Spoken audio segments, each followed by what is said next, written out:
Now, you weren't in the theater during the screening, so I can tell you that they were actually rolling in the aisles, pretty much. Right? Yeah, that's only those people. Yeah. They were a little cramped in the middle. So we're going to take a bunch of questions from the audience, but we'll just do a couple up front. So please think of questions. A reminder that questions end in a question. If you've ever been to Comic-Con, you will know that some questions aren't actually questions. The first obvious question is, what if the best movie you've made ever is a movie that was shot in 12 days in your house? I'm awesome.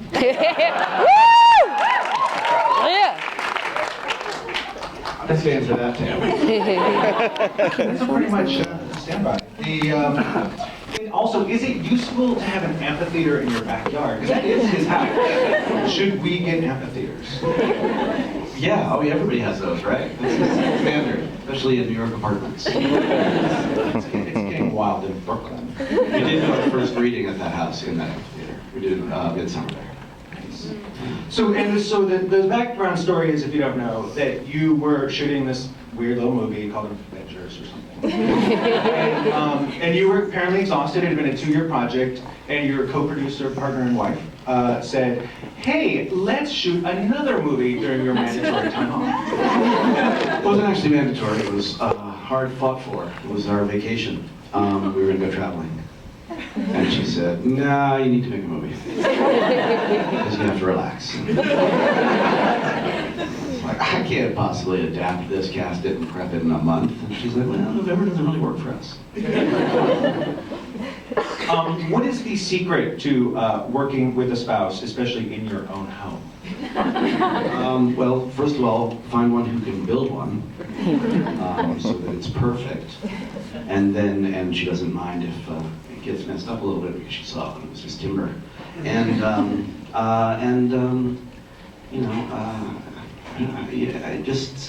She built a place for people to create art in it, for them to come and paint, and we put on plays, and that trapeze in the back is where she learns trapeze from those girls. Those were awesome. We have a potting wheel.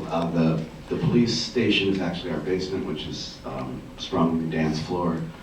So we sort of, it's built for that. We always knew we were going to film it. So, and the counter is weirdly far away from the back of the kitchen, so you can fit a camera in there. She did that on purpose, but I'm grateful. Yeah, I like the shots where you're like, I'm going to shoot this through a banister.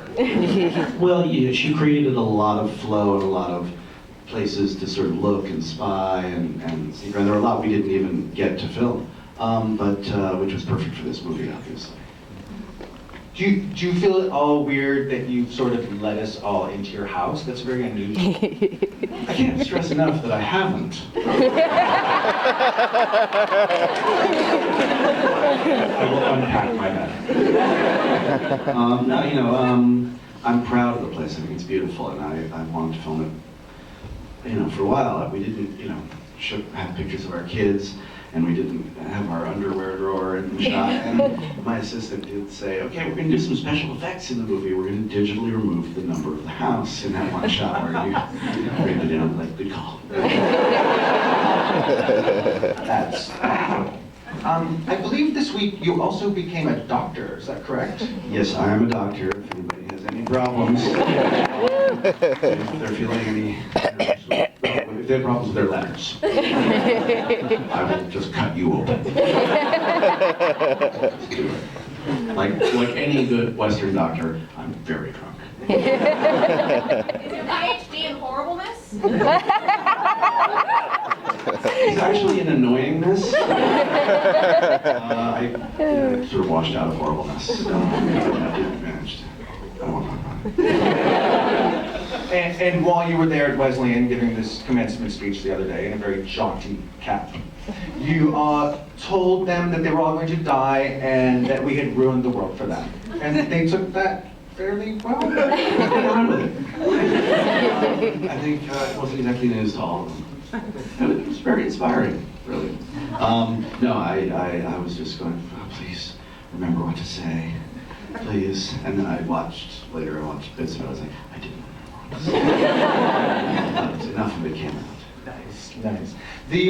So, and last night you also did a chat over at Lincoln Center, and you gave the nerd world some excitement a little bit. The blog headlines were, as often are, a little incorrect. But the one said, Joss Whedon wants to include Batman in Avengers. There was no question mark, there was no winky face. Would you like to deal with that? No, what somebody asked me which superhero, besides the Avengers, the question was actually which superhero I'd like to do. And then they phrased it. Any Marvel hero, which one would I most want to make a film about? And I said Batman, because he's the Marvel hero in the DC universe. But there's no horrible war going on between Marvel and DC now. No, you're not in hiding. Everything's okay. I don't think anybody's worried that it's going to happen. I'm not going to make a Batman movie in my house. Wait a minute. So, in terms of what things came up too, you will have a TV show starting in September. Yes, Disney's, Marvel's, the early years. That sounds great. Lawyers. So this is you've brought a lot to TV, as I think everyone here really feels. What do you want to do? What excites you that you want to try to bring to TV now? My brother, and do all the work. It was exciting for me because I love the Marvel Universe. I grew up in the Marvel Universe, and the fact that we're doing the cinematic universe, and then I'm working on the next Avengers movie, and then I'm consulting on the films is really fun. S.H.I.E.L.D. is kind of the other side of it. It's the story that I like to tell the most, which is the sort of the underdog story. It's about the people in a super world who are not super. It's about the people who didn't win that lottery, who aren't on the Avengers, and sort of the fallout from the fact that now there is this world where after the Avengers, everybody in the world knows that there's monsters and aliens and people, so it's about being ordinary. Needless to say, all these ordinary people are geniuses and they're awesome. Surprisingly attractive. Be alone. But to deal with a little bit with that sort of, those ripple effects and that sort of disenfranchisement is interesting to me. Let's turn out there. Do you have good questions? You have a question. Usually in your universes with like Firefly, Dollhouse, and Buffy, they're very grounded in reality with some sort of science fiction element. And so when people die, they die. What made you bring Coulson back? And everybody? Honestly, we just didn't want to do it without him. I don't like doing things without Clark now. He's awesome.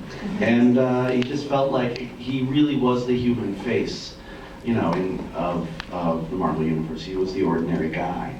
And that's exactly what we wanted to convey with the show. And besides, people were, they were asking. And so the only question was, could we do it, could we earn it? Could we do it honestly? And I believe you will find that we did. If you disagree, I'm going to be elsewhere.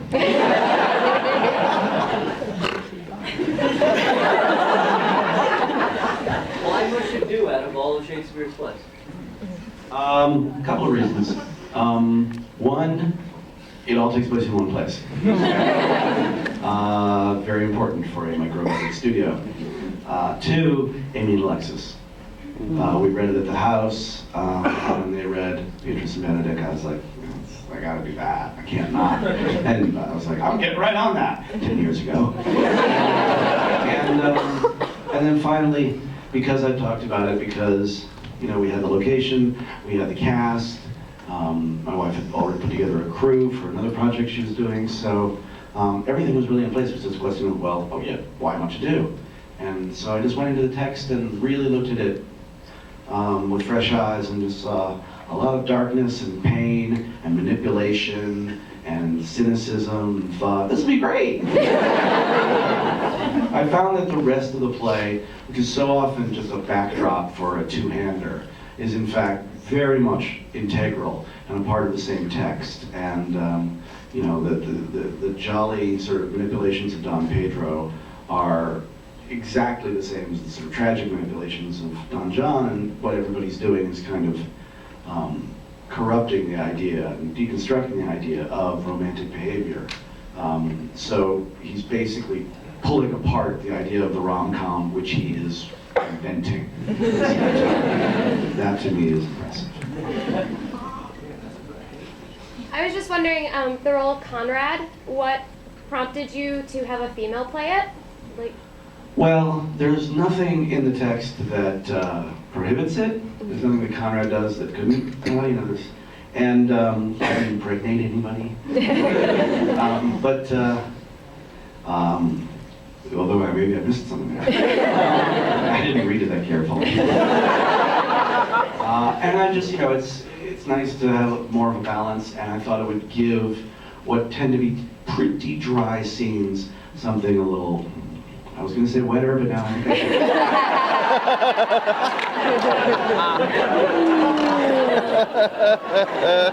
Get everyone out. Oh, hi, yes, in the class. Oh, me? Yes, go ahead. I promise there's a question, but first I have to get out the I adore you, you're fantastic, fangirl heaven right now. But I'm sure everyone agrees. But, They all think you are. so one of the other things that allegedly you said yesterday was that you were thinking about doing a ballet. And I was wondering what the subject of that would be, and also if you would have Amy Acker and Summer Glau in it. Well, the ballet I'm thinking of wouldn't actually be a film, although I have many different sort of floaty ideas. This would actually be performed by a ballet company on stage. But you weren't joking when you said this last Oh, no, I've had this in my head for a long time. Well, I've never actually told anybody anything about it. I'll only say this much. It's about a library. On a helmet? I'm still straight on. What was your favorite scene to shoot in What to Do? My favorite was the scene with Alexis rolling around on the floor. Yeah, that was my favorite. About after take 6, he's like, "Do you have the rolling? Do you have the jump and roll? Because I don't know how many more of those I have."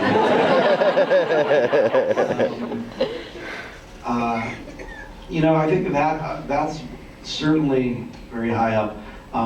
Actually, the other scene, the scene where they're gulling Amy was also a big favorite of mine, because I worked very hard on that scene, because that's so often just a pale echo of his scene. It's like, well, okay, now they're going to do the same thing to her, but we've already seen it, so it's not, and it's just, you know, it's not going to have the same, not be as lively. So very deliberately, I staged it completely differently, where he's always sort of at the periphery of the scene, and we're with her, and there, you know, the people making fun of her at the periphery, and then I also added the full-on Blake Edwards fall down the stairs. Which the people who didn't know that we had a platform with a stunt pad and a stunt man right there were like, "Oh shit!" It's okay, it's only Amy. Plenty where she came from. That is a top 10 pratfall. Hey. Hey, you said yesterday that you want to pursue project ideas that terrify you. Does the overwhelming support of your dedicated fan base mitigate that fear at all? That you have a built-in audience? Not right now, because like you guys are like very close, very top lit. You're actually, except for the fact that you seem to be the sweetest people in the world, it's like a hell tribunal. Richardson kind of. You know, it really helps to know that that you have a group of people who will, at the very least, give you the benefit of the doubt, who will follow you into the place that you want to go to. You know, and I have so many, you know, people who are so sweet when, you know, if they didn't like something, they're like, well, I'm sure it's good. Your parents, you know, your high school play that you wrote. It's like, well, look how hard you worked.